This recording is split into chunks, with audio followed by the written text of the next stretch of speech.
Hey, welcome to Route 66, day 233, and we have three chapters that we're going to read in Jeremiah 33, 34, and 35. In Jeremiah chapter 33, we find out that God reaffirms his promises of restoration to the nation of Israel.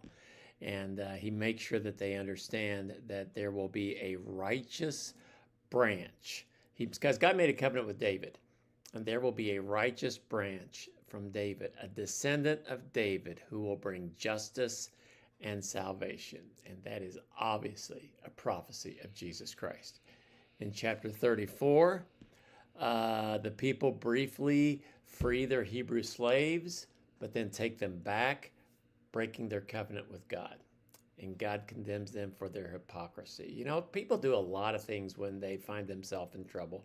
I want to live right. I want to do the right thing. And they do the right thing. And when everything comes down, they go right back to it. And they broke their covenant with God, and God condemned them for their hypocrisy. And then in chapter 35, there's a group called the Rechabites.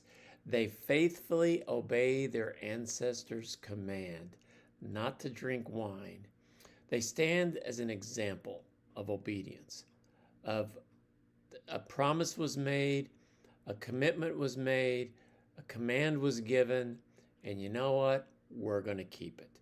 And that's an important thing, is to keep the commitments that we make. So here's some lessons from today's reading as you read it. In chapter 33, it's a prophecy of Christ, the righteous branch, the righteous descendant from the tree of David, the righteous branch that will bring justice. In Christ, God's promise of a righteous king is fulfilled. David wasn't a righteous king. Solomon wasn't a righteous king. None of the kings were righteous. There were good and there were bad in the line of David, but none of them were completely righteous except Jesus. In chapter 34, one of the lessons that we can take as you read that one is God takes our commitments seriously. When we make a commitment, we keep them. Breaking promises to God brings judgment against ourselves and against others. And even if the commitment is not against God, to God, but it's to others, we still need to keep our promises.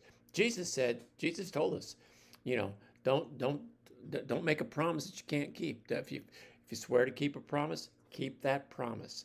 Make sure you do that. And then in chapter 35, simple, consistent obedience pleases God.